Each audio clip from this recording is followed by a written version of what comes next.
Buenos días, mis amores, que Dios me los bendiga, que Dios me los guarde. Espero que estén gozando de salud, ¿verdad? Junto con sus papás. Que Dios me les regale una hermosa semana. Hoy vamos a tener la clase de ciencias naturales, ¿verdad? Y vamos a hablar pues de un tema muy bonito, que es la relación que existe entre los seres en un ecosistema.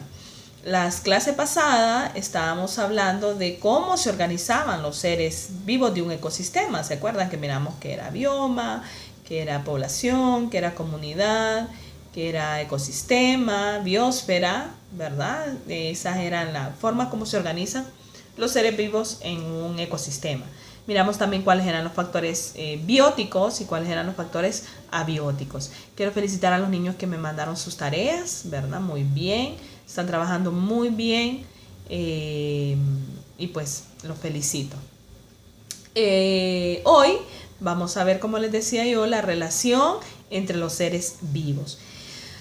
Sabemos, mis amores, que en un ecosistema los seres vivos tienen que relacionarse. ¿Para qué?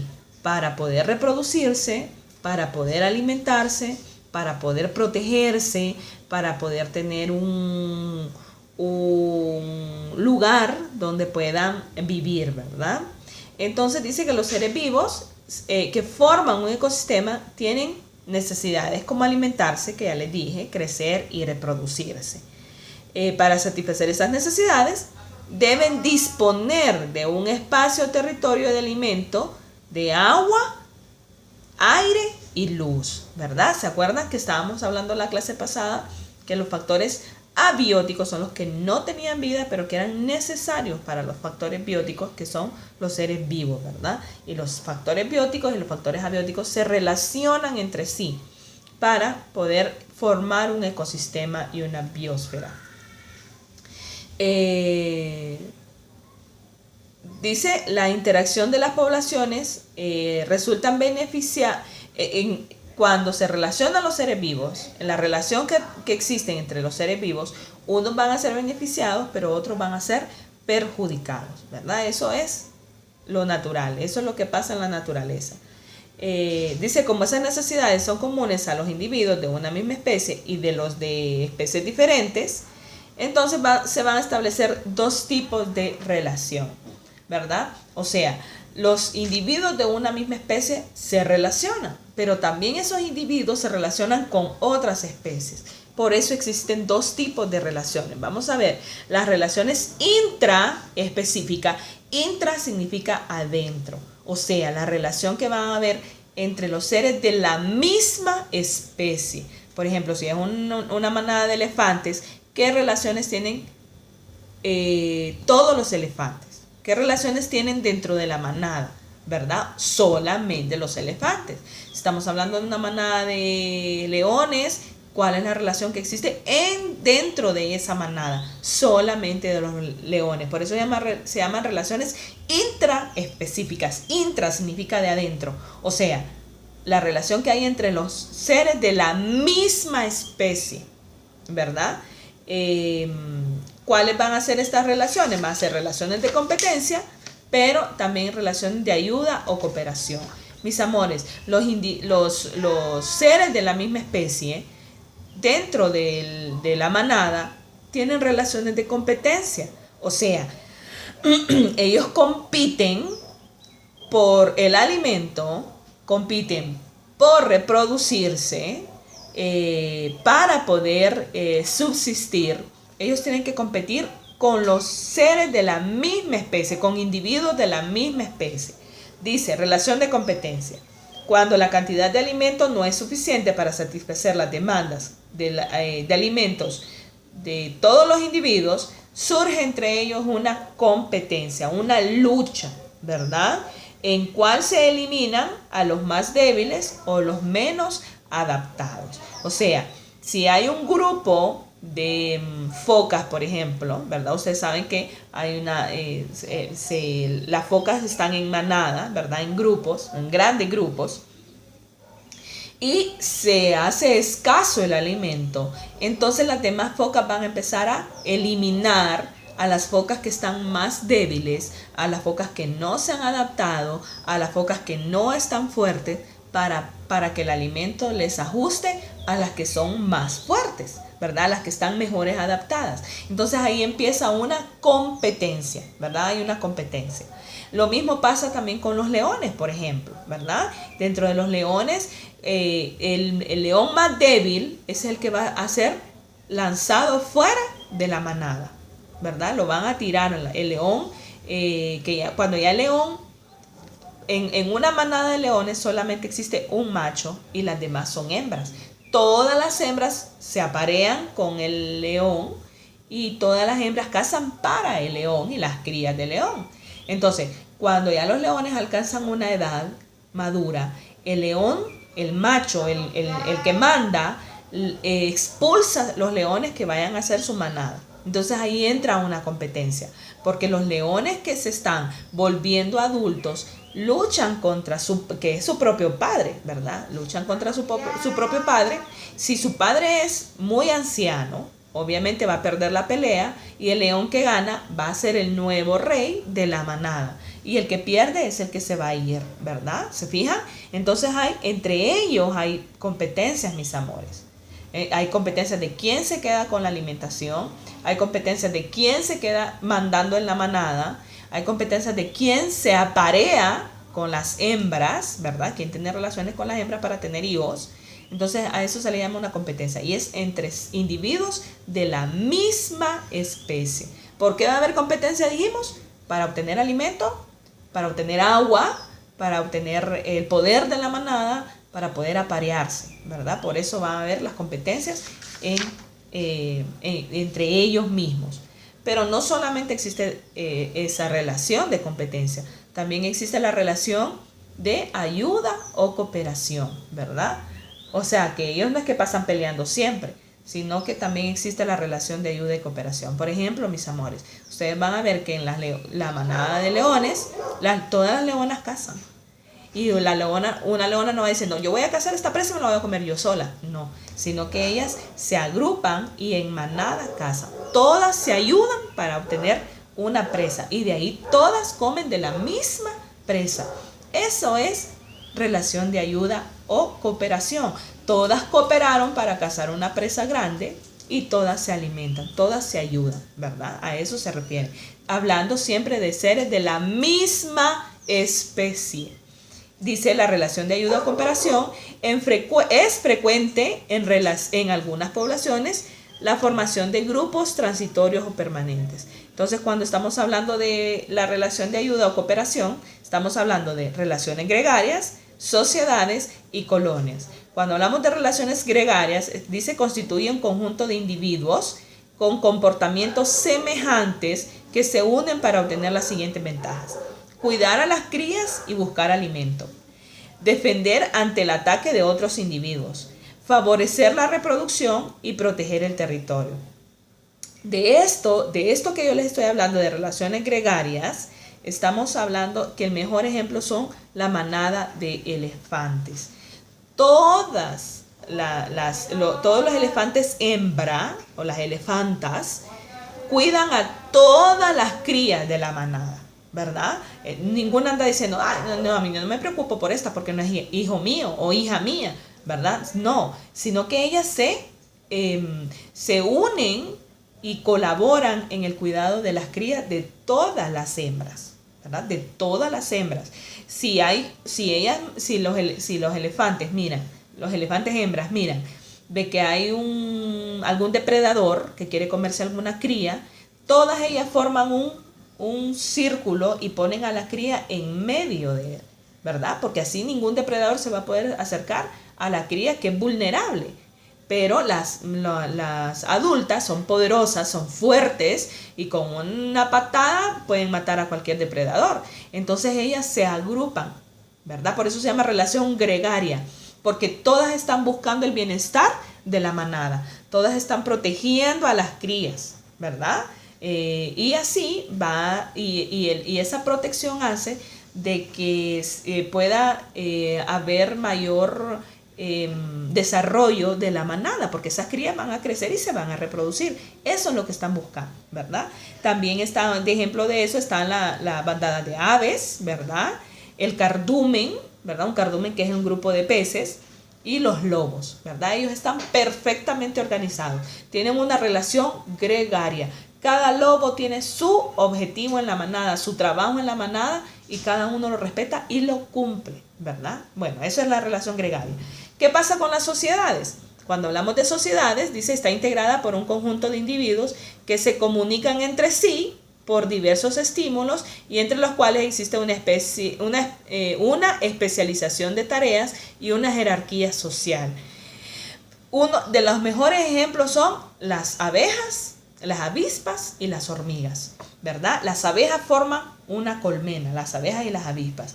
Dentro de la colmena, cada avispa o cada abeja tiene su trabajo designado y cada una tiene que realizarlo por el bien de la colonia, ¿verdad? Por eso se llama sociedad, ¿verdad? Porque cada una realiza su trabajo. Unas salen a buscar la miel, ¿verdad? El néctar, la llevan a la colmena, otras se encargan de formar cada celda donde van a colocar la miel, la otra se encarga de poner a los capullos que ha puesto la abeja reina, y así sucesivamente. Todas tienen su trabajo, igual que un hormiguero, ¿verdad? En un hormiguero cada hormiga tiene su propio trabajo, jerarquización se le llama eso. Está la hormiga reina, las obreras, las hormigas que son soldados, ¿verdad? Por así decirlo, que son las que protegen el hormiguero. Cada uno tiene su trabajo y cada uno lo debe de cumplir para el bien de toda la colonia, ¿verdad? El bien de toda la sociedad. Y por último, las colonias, ¿verdad? Que son los individuos que se asocian para formar un organismo en común. Puede existir división de trabajo o simplemente se unen para defenderse. Uno de esos ejemplos son los corales, ¿verdad? ¿Se fijan ustedes en los arrecifes coralinos? Si alguna vez han podido conocerlos o poder verlos por la televisión, son vastos, ¿verdad? Esas no son rocas, mis amores, son animales, ¿verdad? Son animales que obviamente viven debajo del mar y forman esas grandes colonias para poder protegerse de otros animales, ¿verdad? Se protegen de otros animales, se defienden de otros animales, ¿verdad? Si el coral, perdón, como son tan pequeños, si el coral fuera solo, no pudiera subsistir. Por eso tiene que formar una enorme colonia, ¿verdad? Un enorme grupo para que puedas protegerse, para que pueda sobrevivir, para que pueda defenderse. Por eso es que los corales, los arrecifes coralinos son inmensos por lo mismo, ¿verdad? Ahora, eso es, miren, en la relación intraespecífica. Intraespecíficas que son los seres de la misma especie. Dentro de la relación intraespecífica dijimos que era la relación de competencia y relación de ayuda. Y dentro de la relación de ayuda estaban las relaciones gregarias, sociedades y colonias. Estamos entendidos ahí, ¿verdad? Ahora, ¿qué pasa con el otro tipo de relación? La relación interespecífica. Inter significa afuera. O sea, va a ser la relación que existe entre el ser de una especie, el individuo de una especie y el individuo de otra especie. Miren cómo se relaciona una especie con otra especie. Por eso se llama inter, de afuera, ¿verdad? Dice, son las relaciones bióticas que se dan entre individuos de diferentes especies dentro de una comunidad, dentro del ecosistema. Dentro de las relaciones interespecíficas vamos a encontrar dos relaciones también. Las relaciones antagónicas y las relaciones simbióticas. Cuando estamos hablando de relaciones antagónicas, se caracteriza, dice, porque en ellas una especie que interviene resulta perjudicada. Cuando estamos hablando de relaciones antagónicas, una especie se beneficia, pero la otra se perjudica. De esto vamos a hablar de la parasitismo, competencia, porque aquí también hay competencia, y depredación. ¿Qué es el parasitismo, mis amores? Parasitismo es cuando un individuo, una especie, vive a expensas de otra especie, ¿verdad? Por ejemplo, si ustedes tienen perritos en su casa, van a ver que muchas veces los perritos se enferman, ¿verdad? O se les pega un parásito llamado pulga. Puede ser una pulga o una garrapata que después se vuelve patacón. ¿Qué pasa con esa pulga o garrapata? se alimenta del perro, ¿verdad? Se alimenta de la sangre del perro. O sea, este animal vive a expensas de otro animal y vive pero sin provocarle la muerte, obviamente, porque no le conviene que muera, porque si muere, entonces ya va a dejar de poder tener alimento él también. Entonces vive alojado en ese organismo, alimentándose de él. El organismo que se beneficia se llama parásito, obviamente, la pulga, la garrapata, el patacón. En los seres humanos está el piojo, ¿verdad? Que tenemos que tener cuidado con ese parásito que tenemos.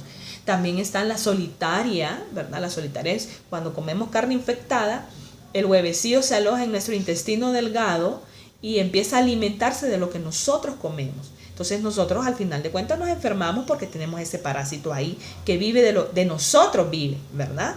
Entonces, ¿qué pasa? El que se beneficia es el parásito, pero el que se perjudica es el que tiene el parásito. En el caso de los perritos son los perjudicados porque se enferman por los parásitos. Igual que nosotros también, cuando nos agarramos piojitos, que tenemos muchos piojos, esos piojos nos enferman, mis amores, ¿verdad? Son parásitos que nos enferman. O cuando tenemos lombrices, ¿verdad? La solitaria, que les dice que el verdadero nombre se llama tenia, ese es el verdadero nombre, tenia, y se aloja en nuestro intestino. Entonces, aunque nosotros comamos, nunca vamos a tener los nutrientes de lo que comemos, porque la solitaria, la tenia, se está alimentando lo que nosotros comemos.